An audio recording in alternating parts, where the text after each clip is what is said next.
Hello, hello, hello, and welcome to Workouts for Older Men Live. I am Skip LaCour. So glad you are joining me. When you come on, say hello, hello, hello. That's our Workouts for Older Men Live greeting. Hey, tell me where you're watching me from. If you have any questions, post those in the comment section or just say hello. Maybe your question, I can answer it live here with you, joining me, or maybe your question will be the subject of the next Workouts for Older Men Live. All right. Hey, in this video, I want to talk about the fact that you can eat too much healthy food and get fat, or eating too much healthy food can prevent you from losing the body fat that you want, even if it's healthy food. I want to talk about that. I also want to kind of dig into the psychology. It seems to be a hotbed subject of controversy. I'm not quite sure why. Maybe you can help me figure that out. All right. Been doing this for a long time, helping a lot of people. The extreme way of looking at it as a six-time national champion, drug-free bodybuilder. I understand the science involved. I understand the practicality. I understand searching for the optimum strategies, right? So, going for that knowledge, sharing that knowledge throughout the years. But I want to talk about that. Hello, Jason. Great to have you here. Jason on Facebook, and John from Facebook from Dallas. Great to have you here. So if you're watching me on TikTok, you're watching me on Instagram, or you're watching this live on Facebook or YouTube, you would have to see this from I guess it was yesterday. I posted just a line over on my Facebook page. Make sure you're on all of my social media platforms, and make sure you go to my website, skiplacour.com often. Right. And I just posted that you can eat too much healthy food and get fat. All right. So let me tell you, from me helping out so many men just like you, doing this journey for 33 years, and my own personal experience, what I mean by that. Sometimes words can be interpreted many different ways. And I think, again, I can't climb in anybody's mind and try to guess how they're interpreting it, or which words they're emphasizing, or whatever is confusing them. But let me tell you what my intent when I say that is. All right. I remember when I first started training, and 27 years old, you just eat back in those days, right? Because you want to get bigger. And if you train real hard, you're new to weight training, you're going to gain some size. A lot of it may be fat, but you're going to gain some size. And when you're kind of getting into that's a big deal. Hopefully by this age, right, in your 50s or so, um, you're not seeing that way. All that weight, all that extra weight, all that fat. We should probably leave that behind. The whole bulking and cutting thing, not a really a great strategy for the lifestyle that you have to live to be healthy and fit when you're older. But so we would eat a lot. I would eat a lot, right? And I was okay with being a little bit bulky because I wanted to be big when I first started on this journey. Well, one thing that when the first time I wanted is to start getting lean and get abs, right? Well, on the first part of your journey, especially back in those days, there wasn't F It Fit Your Macros with a lot of, variety in foods. If you decided on the bodybuilding lifestyle, you pretty much, you know, kind of accepted the fact, which is you don't have to, but that you're going to eat chicken breasts, broccoli, rice, maybe even brown rice, right? You're going to have to prepare all your meals. So, you're used to very small selection of healthy foods, right? The challenge is when a lot of guys stayed bigger, like even if they look okay, they're like 22% or higher body fat, and they wanted to get leaner. They wanted what it would feel like to have abs. They were in the mode of, well, this food is good for me, right? It's chicken, it's rice, it's broccoli.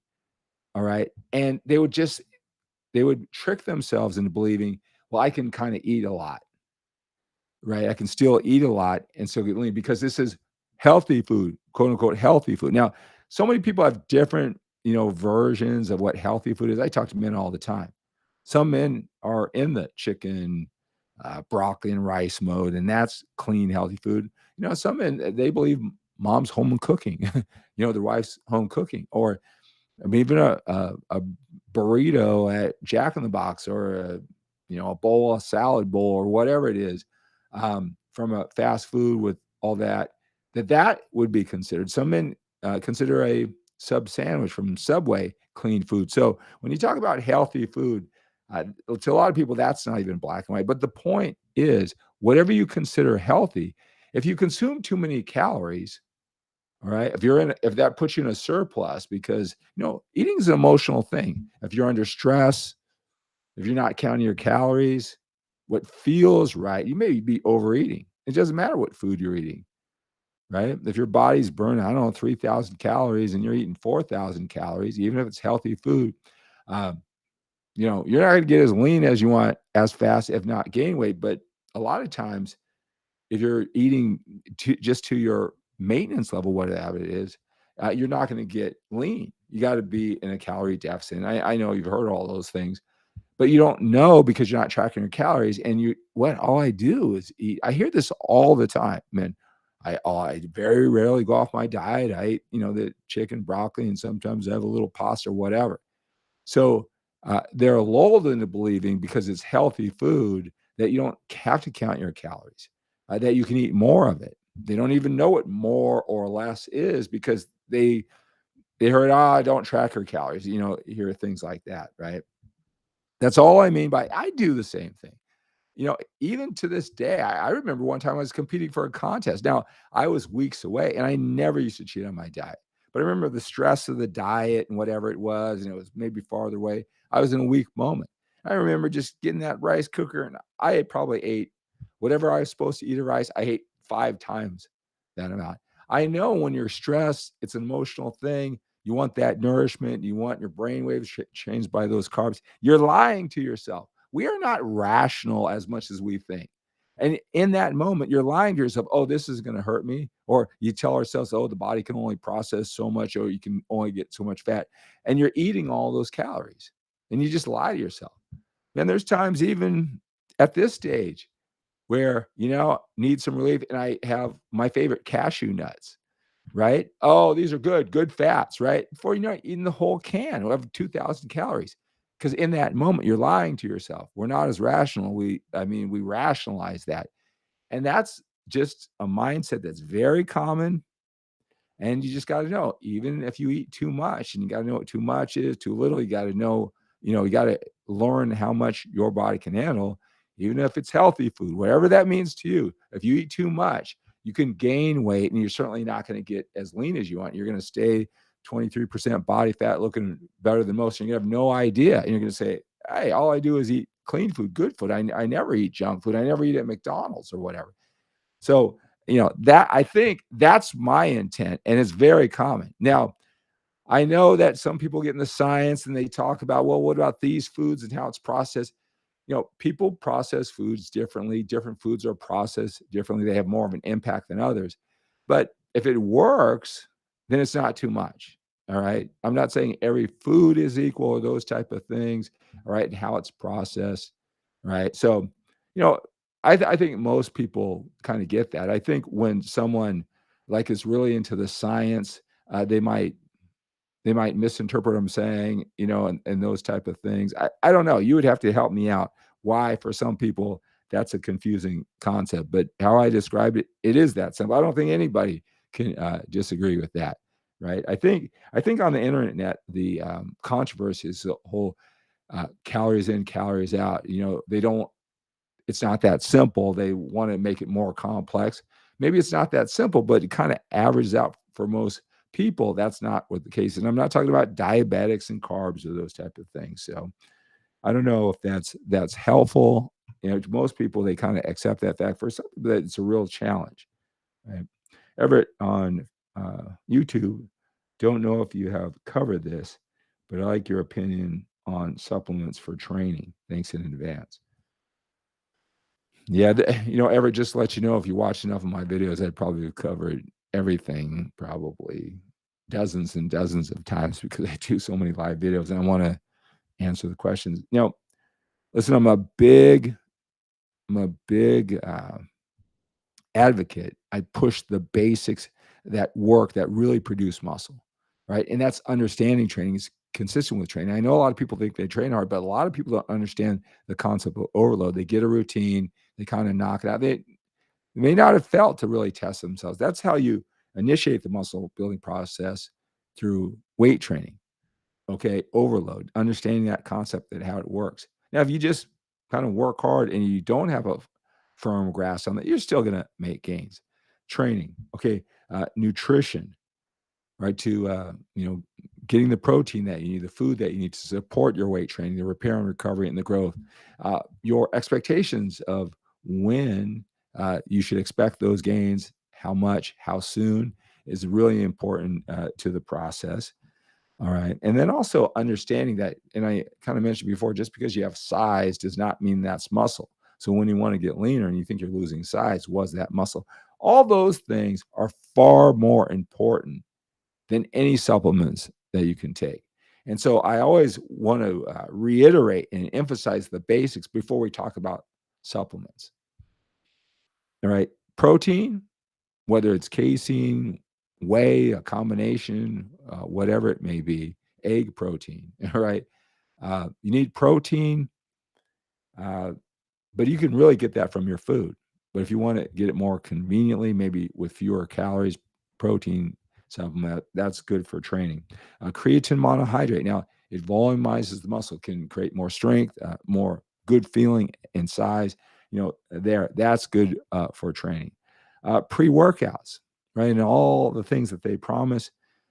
It's really the caffeine that gets you alert, the caffeine that you can get from coffee for training. All right.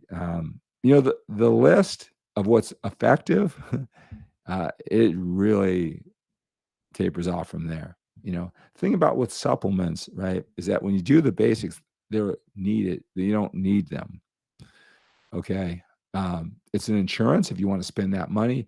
I think the challenge is with supplements, you got to just say a really passionate, supplement company with integrity.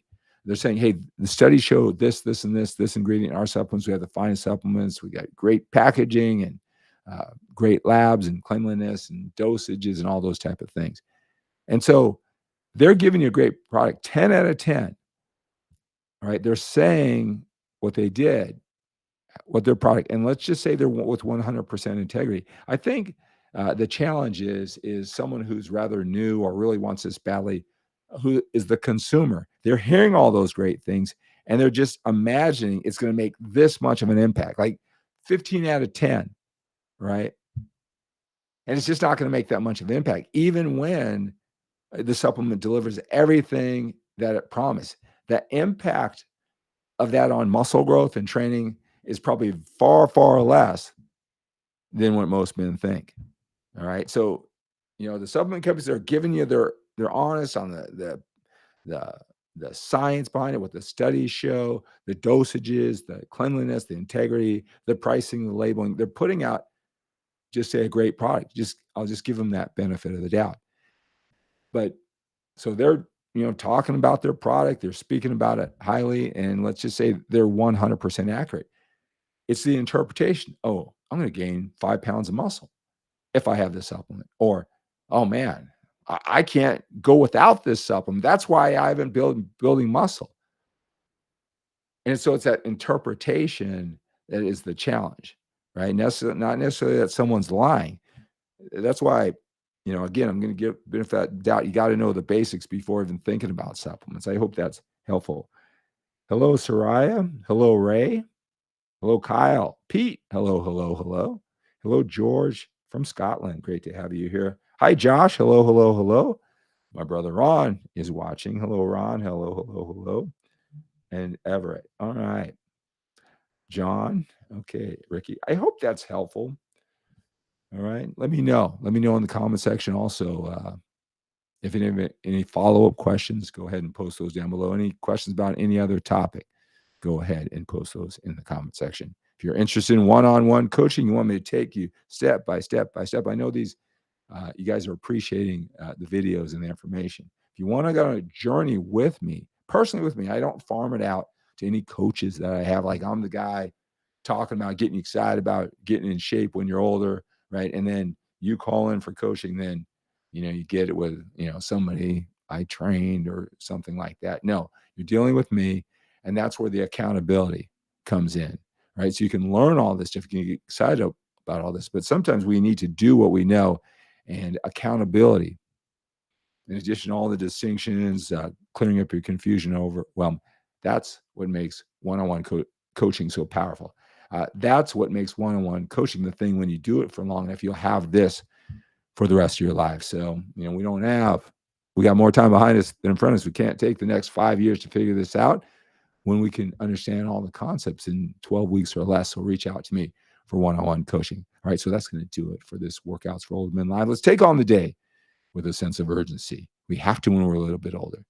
We've got more time behind us than in front of us. Have a great day.